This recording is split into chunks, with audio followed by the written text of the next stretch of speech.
मैंने इकलौते बेटे की शादी कर दी तो बहू भी बहुत अच्छी थी, लेकिन जैसे ही बेटा घर आता बहू बेहोश होने का नाटक करके मेरे कमरे में ही रह जाती। मैं बड़ा परेशान होती और फिर इसी वजह से दूसरी बहू ले आई, लेकिन मैं भी ऐसे ही करती। मैं बड़ी परेशान थी और फिर तीसरी बहू आई तो उसने भी यही करना शुरू कर दिया। मुझे बड़ी हैरत थी और फिर एक दिन मैं खुद ही बेटे के कमरे में चली गई। मैं कुछ ही देर गुजरी थी कि बेटा आया और तब मुझे बेटे की एक ऐसी चीज़ दिखी कि मेरी जान निकल गई। क्योंकि सच कहूँ तो मैंने हाथ में चिराग लेकर बहू ढूंढी थी। मुझे नहीं पसंद आजकल की चतुर चालाक लड़कियाँ जो सारा सारा दिन मेकअप की दुकान बनकर घूमती है, जिनकी ज़िंदगी का मकसद सिर्फ फैशन ही होता है, जो हमेशा इस ताक में रहती है कि कब ब्रांडेड सेल लगे और वे कपड़े खरीद सके। मुझे तो भोली भाली सी लड़कियाँ ही अच्छी लगती थी, इसलिए मैंने ना अपनी बहनों की कोई बेटी ली और ना ही किसी भाई के यहाँ रिश्ता भेजा। ससुराली रिश्तेदार जो मुझसे आस लगाए बैठे थे, मैंने तो उनकी भी लाज न रखी और अपने बेटे के लिए एक फूल जैसी लड़की चुन ली थी। वे बेहद मासूम सी शक्ल सूरत थी, बस सही थी, जबकि मेरा बेटा बहुत ही प्यारा था। मेरे दिल में ये भी ख्याल था कि अगर आम सी लड़की ब्याह कर लाऊंगी तो वह मेरे बेटे से दबकर भी रहेगी और उसकी इज्जत भी करेगी। और यूं मैं अपने तौर पर एक खुशहाल घराने की बुनियाद रख रही थी। शादी हो गई और मेरी बहू भी मेरे घर आ गई थी। मैंने अपने दिल की खुशी के खातिर खूब रस्में भी की थी। मेरी बहू भी बहुत अच्छी थी और बेटा भी। शादी की रात दोनों के चेहरे से खुशी फूट रही थी, मगर जब मैंने सुबह उनके उतरे हुए चेहरे देखे तो घबरा गई। ये क्या हो गया है? मेरी बहू गुमसुम सी थी और तो और उसने किसी किस्म की तैयारी भी नहीं की हुई थी। आम सा लिबास पहना हुआ था, न सुर्खी न पाउडर और ना ही किसी किस्म के गहने। मैं बोली, क्या बात है बहू, तुम्हें किसी ने नहीं बताया कि पहले दिन की दुल्हन इस जहाँ कमरे में से बाहर नहीं निकलती? अभी थोड़ी देर में मोहल्ले की औरतें तुम्हें देखने के लिए आने लगेगी। तुम्हें ऐसी हालत में देखकर वे क्या सोचेंगी? बहू, तुम्हें ज़रा सा भी एहसास है कि क्या तुम मेरी इकलौती बहू हो? मेरे दिल में बहुत अरमान है। मैंने आज के दिन के लिए तुम्हारे लिए लाल रंग का सूट सिलवा कर रखा हुआ था, साथ ही साथ ज्वेलरी भी सेलेक्ट की हुई थी, मगर तुम तो मुंह धोकर बस बाहर आ गई हो। मेरी बहू ने बड़ी अजीब सी नज़रों से मेरे बेटे की तरफ देखा था। मेरे बेटे को यूँ देखने पर मैं घबरा गई थी। क्यों, इस बात की मुझे तब तक समझ नहीं आई थी जब तक मेरा बेटा मुंह से कुछ नहीं बोला था। वे कहने लगा, माँ दरअसल मैंने ही आयशा से कहा था कि तुम तैयार मत होना। मेरी माँ को ज़्यादा बनावटी सिंगार करने वाली लड़कियाँ पसंद नहीं है। माँ ने मेरे लिए बहुत से रिश्ते देखे थे, एक से बढ़कर एक लड़की थी, मगर माँ ने उन्हें इसलिए ठुकरा दिया क्योंकि मैं बन ठन कर रहती थी। मैंने अपने बेटे की बात सुनकर माथा पकड़ लिया था और बोली, पहले दिन की दुल्हन को तो तैयार होना पड़ता है ना। बहू, जाओ, तुम जाकर तैयार हो जाओ और अपने पति की बातों पर कान मत लगाया करो। ये तो मर्द जात है, इसे क्या पता रीति रिवाजों का। मेरी बहू ने सर हिला दिया और वह अपने कमरे में चली गई। जब वापस आई तो तैयार थी, मगर उसमें अभी भी किसी चीज़ की कमी सी थी। मैंने बहुत गौर किया था इस बात पर, तब कहीं जाकर पता चला कि ये कमी किसी और चीज़ की नहीं बल्कि मुस्कुराहट की थी। मैंने आयशा से कहा कि बेटी, मुस्कुराना अच्छी बात होती है। तब कहीं जाकर उसके चेहरे पर हल्की सी मुस्कुराहट आई थी, लेकिन चंद ही सेकंड बाद वह फिर से ख़त्म हो चुकी थी। फिर सारा दिन वह उदास सा चेहरा लिए यहाँ घूमती रही थी। इसको देखने के लिए जो भी आता था उनकी आंखों में हज़ारों सवाल नज़र आ रहे थे मुझे।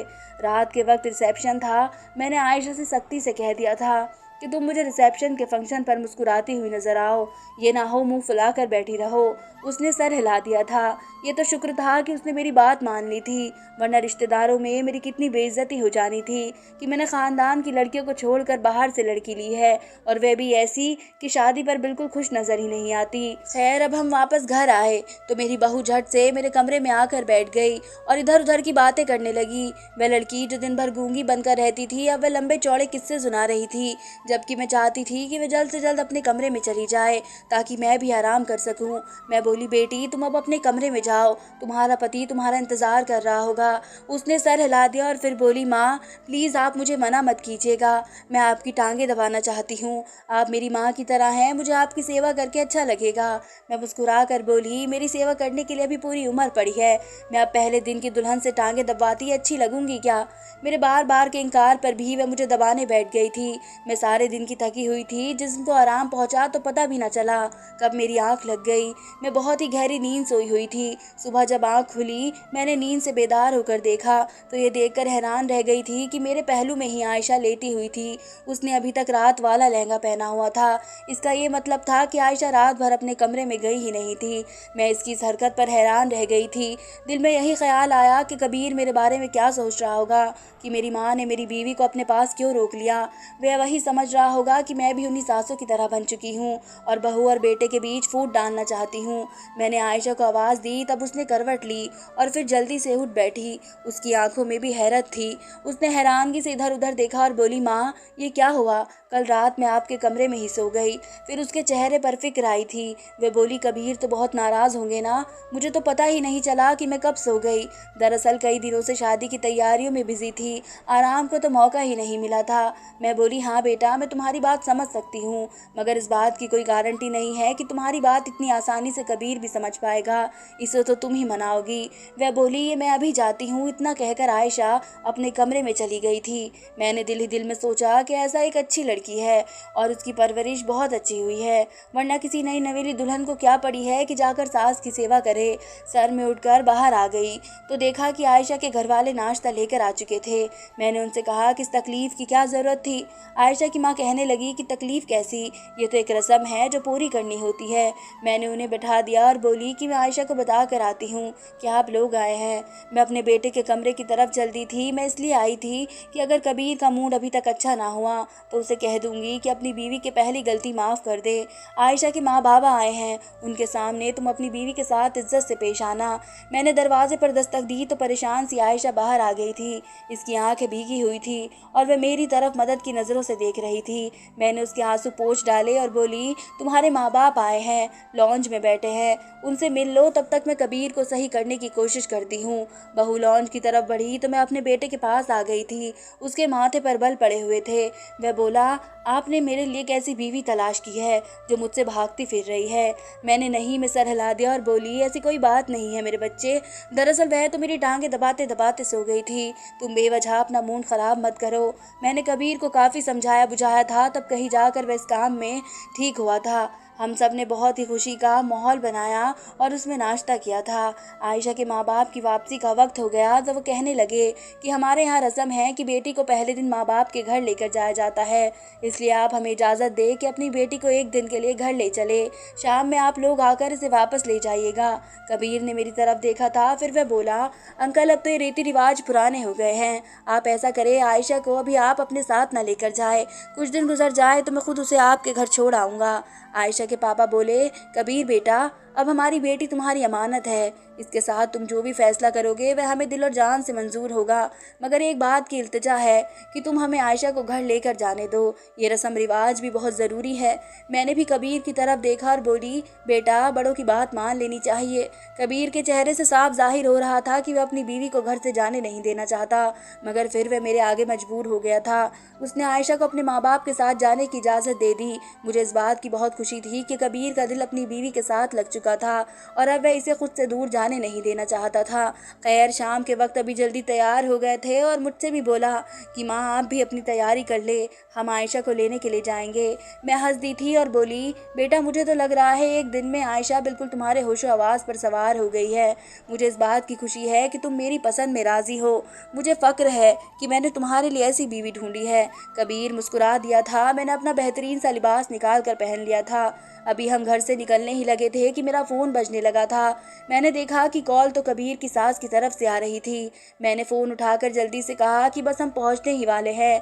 रास्ते में आयशा की माँ कहने लगी, बहन आज आप अपने आने की गनीमत ना कीजिएगा, आयशा की तबीयत ठीक नहीं है, वह आज के दिन घर रहना चाहती है। आप बेफिक्र हो जाएं, हम कल खुद ही अपनी बेटी को आपके पास छोड़ आएंगे। मैं तो ये बात सुनकर परेशान ही हो गई थी, क्योंकि कबीर को मैंने ही मजबूर किया था कि वह अपनी बीवी को माँ बाप के साथ जाने दे। मैं झट से बोली कि बहन हम आयशा को घर ले आएंगे और उसकी खूब देखभाल भी करेंगे, आप बिल्कुल भी परेशान ना हो। मगर आयशा की माँ किसी तौर पर भी मेरी बात सुनने पर राजी नहीं थी। मैंने उसकी लाख मिन्नतें की थी, मगर वह बार बार यही कह रही थी कि एक माँ से अच्छी देखभाल कोई और नहीं कर सकता। आखिरकार मुझे ही हथियार डालने पड़े थे। मैं बोली, ठीक है आयशा, आपकी भी बेटी है, आप जैसा कहेंगे वैसा ही होगा, हम कल लेने आ जाएंगे। आयशा की माँ कहने लगी कि नहीं, आपको बिना वजह तकलीफ उठानी पड़ेगी, हम खुद ही अपनी बेटी को छोड़ आएंगे। इतना कहकर उन्होंने फ़ोन काट दिया था, जबकि मैं तो कबीर से नज़रें मिलाने के काबिल भी नहीं रही थी।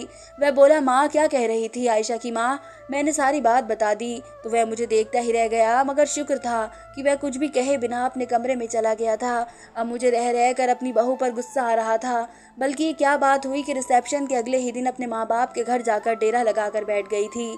भला ऐसा भी कभी हुआ है? मैंने भी सोच लिया था किसी चीज़ की सज़ा तो मैं उसे ज़रूर दूंगी। मैं मेरे सामने नाक भी रगड़ेगी तब भी मैं उसे माफ़ नहीं करूंगी, दोबारा इसके मायके जाने नहीं दूंगी। मैं यही सब प्लानिंग करती रही थी, मगर मैं कहाँ जानती थी कि इंसान की तो सोच के मुताबिक कभी कुछ भी नहीं होता। इंसान तो बस सोचता ही रह जाता है। वहाँ कुछ यूं कि अगले दिन भी आयशा वापस नहीं आई थी। हमने भी फ़ोन करके उसके हाल चाल नहीं लिए और यूं ही करते करते पूरा हफ्ता गुजर चुका था। अब तो कबीर हर वक्त गुस्से में ही रहता था। मैं भी डर गई कि एक लौती औलाद है, कहीं गुस्से में कोई गलत कदम ही ना उठा ले और अपना घर उजाड़ ना ले। एक दिन कबीर कहने लगा, माँ आपने मेरे लिए किस किरदार की लड़की चुनी थी जिसका दिल अपने पति के साथ लगता ही नहीं। यकीनन वे अपने पीछे कुछ ऐसा छोड़ कर आई थी जिसकी अट्रैक्शन उसे इस रिश्ते से ज़्यादा महसूस हो रही थी। मैं चुप ही रही। जैसे ही कबीर आगे पीछे हुआ, मैंने फ़ौरन से आयशा के घर फ़ोन कर दिया था। मेरा तो यही इरादा था कि मैं उन्हें खूब करारी करारी सुनाऊंगी, मगर मेरी आवाज़ सुनते ही आयशा की माँ कहने लगी, अच्छा हुआ आपने फ़ोन कर दिया, बस मैं भी करने ही वाली थी। आप ये बताएं कि आपका बेटा आयशा को तलाक देगा या हम ही तलाक के लिए कोर्ट जाएं? मैं तो उनकी बात सुनकर दहल कर रह गई थी। कुछ कहे बिना फ़ोन बंद कर दिया। 2-3 दिन यूं ही गुजर गए थे। आखिरकार मैंने बड़ी हिम्मत करके अपने बेटे के सामने ये बात रख दी थी। वह कहने लगा, माँ मैं तलाक देने पर राज़ी हूँ। इस तरह आयशा की तलाक हो गई थी। पूरे ख़ानदान में हमारा बहुत मजाक बना था। सच कहो तो मैं किसी को मुंह दिखाने के काबिल नहीं रही थी। अपनी यही इज्जत के ख़त्म करने के लिए मैं कबीर का रिश्ता फिर से ढूंढना शुरू कर दिया था। मैंने उससे कहा था कि मुझे बता दो तुम्हें कैसी लड़की चाहिए। वह कहने लगा, माँ बस वे आयशा की तरह बदकिरदार ना हो। मैंने सर हिला दिया था और एक बार फिर से खानदान के बाहर ही लड़की तलाश करने लगी थी। इस बार मुझे एक अनाथ बच्ची का रिश्ता मिला था। वह बेहद खूबसूरत थी और पहनने ओढ़ने के फल से भी आगे थी। सबसे बढ़कर यह कि वह हंसमुख थी, आयशा की तरह मूसनी नहीं थी। मैंने तो अपने पहले तजुर्बे से यही सीखा था कि ज़्यादा चुपचाप रहने वाली लड़कियों से बचकर रहना चाहिए।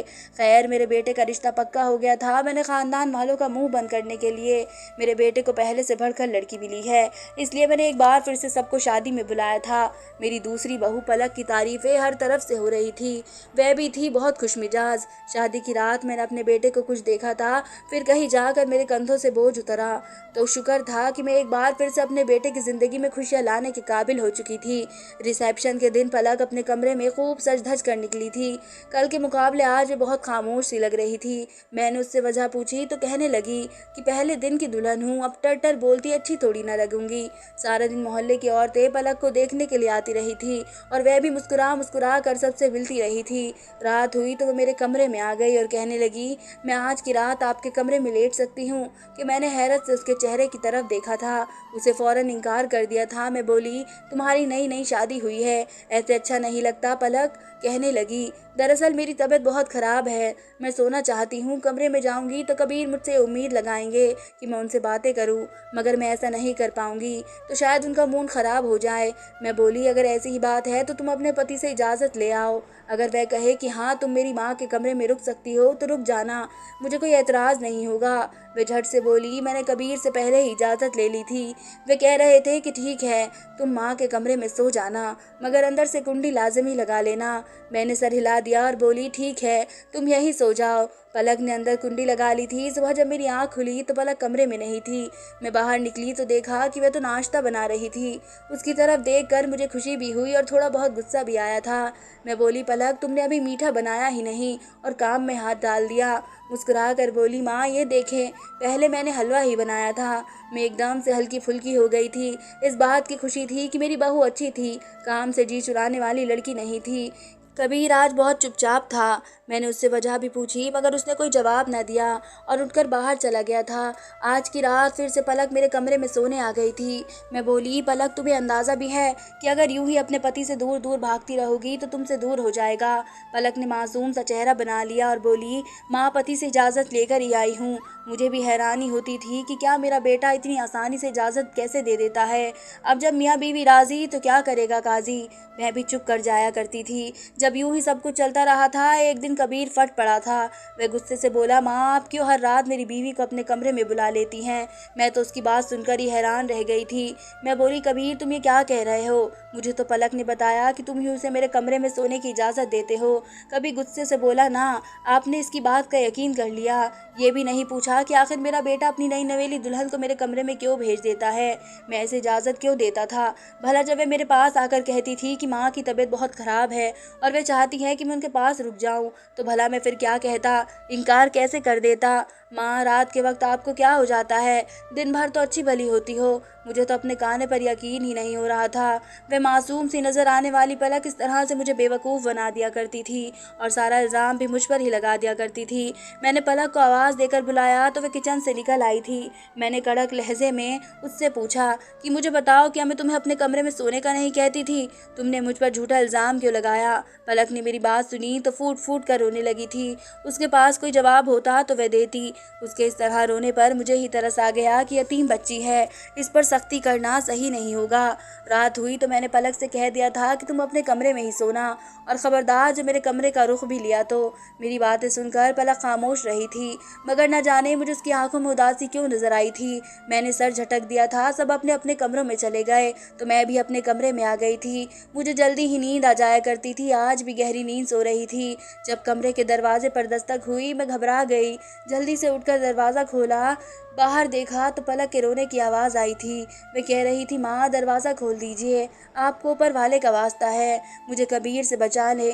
मुझे पलक के अल्फाज ने हैरत में डाल दिया था, मगर मैं कुछ नहीं बोली थी। यही जाहिर किया था मैं सो रही हूँ। वे बड़ी देर तक मेरे दरवाजे पर खड़ी गिड़गिड़ा रही थी, दरवाज़ा खोल देने के लिए इंतज़ार कर रही थी। मैंने सोचा कि अगर मैं यूं ही गलत और कबीर के बीच आती रही तो उन दोनों के दरमियान फासले कभी भी ख़त्म नहीं होंगे। फिर कुछ देर बाद कबीर पलक को लेकर आया। मेरे दिल में आया कि कहीं ऐसा ना हो कि कबीर और पलक के बीच लड़ाई हुई हो जिसकी वजह से मेरे पास आई हो। ये बात सोच सोच कर मैं परेशान होती जा रही थी। इसलिए मैं उठकर अपने कमरे से बाहर आ गई कि कहीं कबीर अपनी बीवी को डांट तो नहीं रहा। मैं उनके कमरे के पास चली गई थी, मगर अंदर खामोशी ही खामोशी थी। यानी दोनों मियाँ बीवी के बीच जो भी मसला था वह हल हो चुका था। मुझे इस बात की खुशी हुई कि आज मैं उन दोनों के बीच नहीं आई और उन्होंने अपने तौर पर ही अपने मसला सुलझा लिया था। मैं अब सुकून होकर सो चुकी थी। सुबह खुली तो घर में बड़ी खामोशी महसूस हो रही थी। किचन में गई तो वह भी खाली पड़ी थी। मैं कबीर के कमरे की तरफ गई तो वहाँ भी पलक नहीं थी। मैं बोली, कबीर तुम्हारी बीवी कहाँ है। आज तो उसने नाश्ता भी नहीं बनाया। वह एकदम उठ खड़ा हो गया और गुस्से से बोला, मेरे सामने नाटक करने की ज़रूरत नहीं है, मैं जानता हूँ वह आपके कमरे में आ गई थी। मैं बोली, नहीं ऐसा कुछ भी नहीं है। वह मेरे कमरे में आई ज़रूर थी पर मुझसे मदद की तलाब कर रही थी, मगर मेरे दरवाजे नहीं खोला। मेरी बात सुनकर कबीर भी परेशान हो चुका था। वह बोला, माँ क्या आप सच कह रही हैं। मैं बोली, हाँ बिल्कुल सच कह रही हूँ। तुम मुझे बताओ वह रात मेरे पास क्यों आई थी, मुझसे क्यों कह रही थी कि मैं उसे तुमसे बचा लूँ। तुमने उसके साथ क्या सलूक किया था।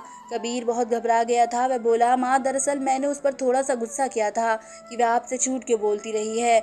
मैं बोली, अच्छा इन बातों को छोड़ो और जाकर अपनी बीवी को तलाश करो।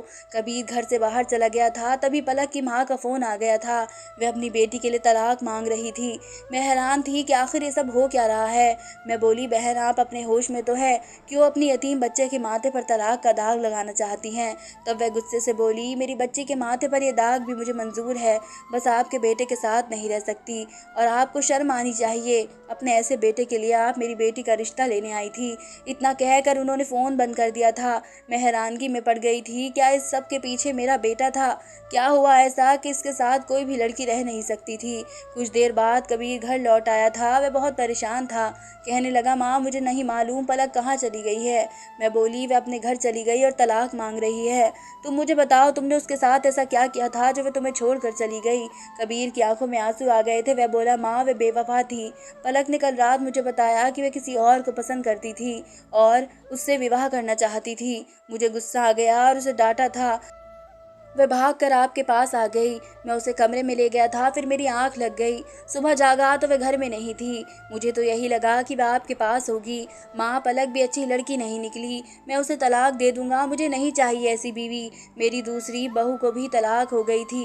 1 महीने में मेरे बेटे की 2 बार तलाक हो चुकी थी। अब मुझे खुद पर भी गुस्सा आता था कि मैं अपने बेटे के लिए ऐसी लड़की क्यों चुनती हूँ जो अच्छी ना हो। इस बार मैंने कबीर से कहा कि तुम ही कोई लड़की ढूंढ लो। वह कहने लगा, माँ मुझे नहीं खबर इन मामलों की। आपकी नज़र जब धोखा खा सकती है तो फिर मेरा तो तजुर्बा भी नहीं है उन कामों में। मैं उदास हो गई थी क्योंकि मैं कौन सा अपने बेटे के लिए अच्छी लड़की तलाश कर चुकी थी। अब की बार मैंने फैमिली से ही रिश्ता लेने की ठानी थी। मैंने अपनी बहन से उसकी बेटी का हाथ मांगा तो उसने एतराज़ किया। तीसरी बार तुम्हें मेरा घर नज़र आया, पहले मेरी बेटी नज़र नहीं आई। मैंने उससे कहा कि 2 बार हमें धोखा मिला है, इस बार घर की ही बच्ची चाहती हूँ ताकि मेरे बच्चे को धोखा ना मिले। मेरी बहन इस रिश्ते पर बड़ी मुश्किल से राज़ी हुई थी, लेकिन उसने मेरी इज्जत रख ली थी। मैंने उस रिश्ते के बारे में कबीर को बताया तो उसने फ़ौरन इनकार कर दिया। वह बोला, मैं ख़ानदान में शादी हरगिज़ नहीं करूँगा। बड़ी मुश्किल से मैंने उसे तैयार किया था, ऐसा लग रहा था जैसे वह कभी इस रिश्ते के लिए मानेगा ही नहीं। आखिरकार मैंने उसे अपने सर की कसम दे दी थी, तब उसने ये रिश्ता कर लिया था। खैर शादी हो गई और बहू भी घर पर आ गई थी। वह खुश थी जबकि बेटे का मुंह बना हुआ था। सुबह जब मेरी बहन की बेटी कमरे से निकली तो वो मेरे गले लग कर रोने लगी। वह बोली, मौसी मैं वापस अपने घर जाना चाहती हूँ। मैं हैरान हुई, जब वजह पूछी तो कहने लगी, वो कबीर। इसके बाद वह फिर से रोने लगी थी। अब मुझे अपने बेटे पर शक हुआ था, इसलिए मैंने उसके आगे हाथ जोड़ दिए और बोली कि तुम मुझे मौका दो, अभी घर मत जाओ। रात के वक्त मैंने बहू को उसके कमरे में बैठा दिया और खुद उससे कहा, मैं तुम्हारे साथ कुछ भी बुरा नहीं होने दूंगी। अभी थोड़ी ही देर गुजरी थी कि बेटा कमरे में दाखिल हो गया और बोला, हाँ तो अनीशा मुझे बताओ, तुम अपने पीछे कितने आशिक छोड़ कर आई हो, कितने लड़कों का दिल तोड़कर तुमने मेरे साथ शादी की है। इतना कहकर कबीर ने अपनी बीवी पर गुस्सा करना शुरू कर दिया था और हाथ भी उठा दिया था। मैं तो ये देख कर ही दंग रह गई थी।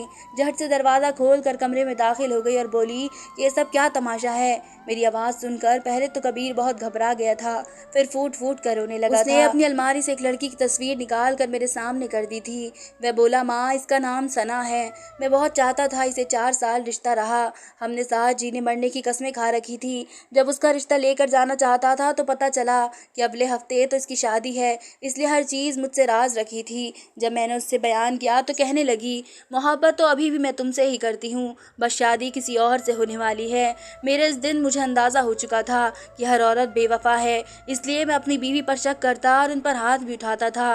वह मुझसे डरकर भाग जाती थी। माँ, हर औरत बेवफा की होती है। मैं बोली, बेटा ऐसी कोई बात नहीं है, तुम्हारे बाबा की मौत को 19 बरस हो चुके हैं, मगर मैंने उनके साथ कभी बेवफाई नहीं की, दूसरी शादी का सोचा भी नहीं। हर औरत एक सी नहीं होती। अब मुझे अंदाज़ा हुआ तो मेरे बेटे की नाकाम शादियों की वजह धोखा था जो उसे मिला था। इस धोखे से उसे निकालना आसान नहीं था।